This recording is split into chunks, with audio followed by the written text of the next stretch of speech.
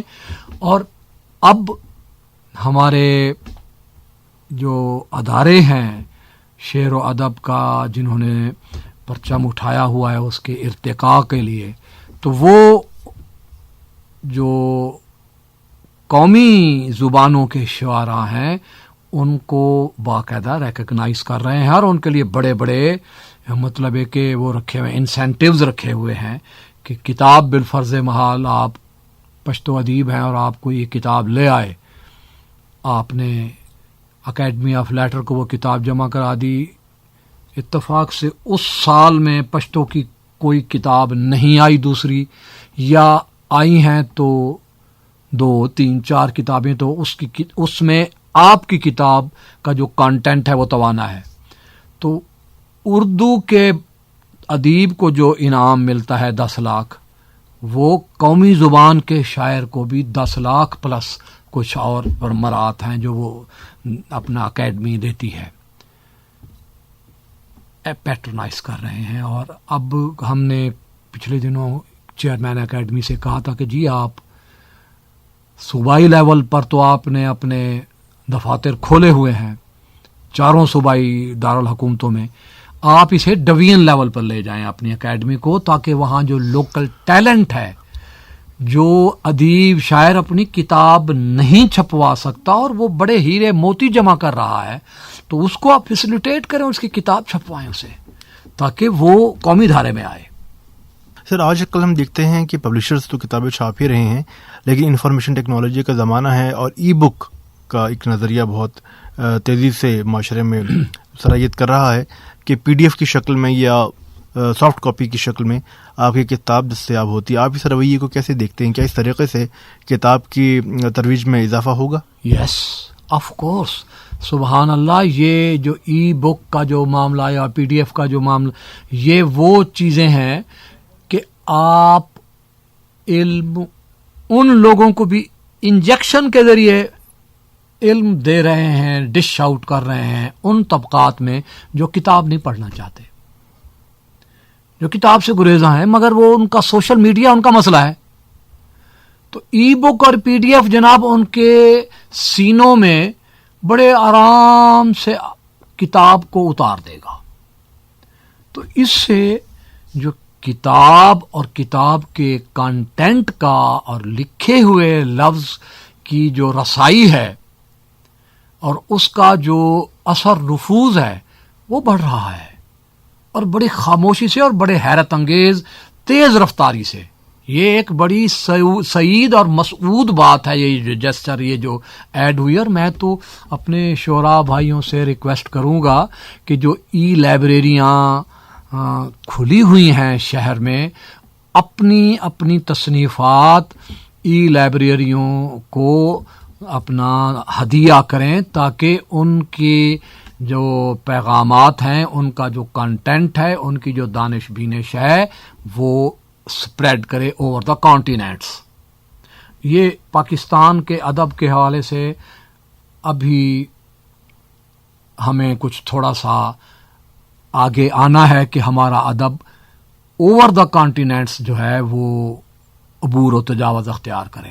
ابھی ہم international competition میں ہمارا ادب، اس کے باوجود کہ اس میں بہت توانائیاں موجود ہیں، مجھے یہ ابھی تک حیرت ہے کہ ہمارے تراجم نہیں ہوتے ادب کے. اگر ہوتے، اکیڈمی کراتی بھی ہے تو بہت قلیل لیول پر، اور جو تراجم ہوتے ہیں اس میں شاید انٹرنیشنل لیول پر ان کی پذیرائی جو وہ کر نہیں پاتے. اس لیے کہ آپ کو انگریزی ترجمہ کرنا ہے تو آپ کو برطانوی محاورے کا خیال رکھنا ہے. انڈیونزم جو ہم یہاں انگریزی استعمال کرتے ہیں پاکستان میں، اسے انڈیونزم کہتے ہیں. وہ محاورہ مشکل سے ہی برطانیہ میں یا انگریزی دان طبقوں میں جو انٹرنیشنل ہے اپنا کمیونٹی ہے وہ انڈینزم کا شکار جو لہجے ہیں ہمارے وہ اپنا راستہ بنا نہیں پاتے اس طرح جس طرح کے بنا لینا چاہیے. تو اس معاملے پر توجہ کرنے کی ضرورت ہے. جو صاحبان زماں میں اختیار ہیں, جو صاحبان اختیار بست و کشاد ہیں, ان کو اس بات کی ضرورت ہے کہ وہ ترجمہ ایسا ہونا چاہیے کہ دیکھنے والا جب پڑھے تو وہ اوریجنل لگے, ترجمہ لگے ہی نہ. یہ میں اسے ترجمہ شمار کرتا ہوں کہ جو ترجمہ کسی فن پارے کا ہوا ہے, اردو فن پارے کا, پشتو کا, بلوچی کا, سرائکی کا, پنجابی کا, سندھی کا, بلتی, شینا, جتنی زبانیں ہمارے ہاں بولی جاتی ہیں, تو پوٹھوہاری, اپنا براہوی اور یہ آپ کا جو ہندکو ہے, مطلب ہے کہ ان زبانوں میں بڑا بڑا ادب پڑا ہوا ہے, بڑا بڑا ادب پڑا ہوا ہے. ضرورت اس امر کی, اور انٹرنیشنل لیول کا ادب پڑا ہوا ہے. میں آپ سے عرض کر رہا ہوں, اگر ان کے پراپر ترجمے ہوں اور معیاری ترجمے ہوں, اس میں اعزا اقربا پروری نہ ہو. اس معاملے میں اقربا پروری کا جو ایک عنصر ہے, تلاش اور جستجو کا عنصر, اس کا بڑا فقدان ہے کہ ایک جو پروٹوٹائپ بندہ مترجم ہاتھ آیا ہوا ہے اسی کو دیے جا رہے ہیں. تو یہ نہیں ہونا چاہیے, تلاش کیا جانا چاہیے بندہ. سر, چونکہ آپ کا اکیڈمی ادبیات بھی آنا جانا رہتا ہے اور دیگر بھی سرکاری ادبی اداروں میں بھی یقیناً آپ کی افسران اعلیٰ سے ملاقات ہوتی ہوگی, تو آپ ادب کے فروغ میں جو ہمارے سرکاری ادارے جو کچھ بھی کام کر رہے ہیں, آپ اس سے مطمئن ہیں؟ میں مطمئن ہوں بھی, اور تھوڑا سا مزید توقع رکھتا ہوں کہ معاملات کو آگے بڑھایا جائے. مگر مسئلہ ان اداروں کا اسکیئرسٹی آف فنڈز ہے. فنڈز اب ایک بڑی ملٹی پرپز بلڈنگ, اسے پتنی 10-12 سال ہو گئے اکیڈمی میں بن رہی ہے.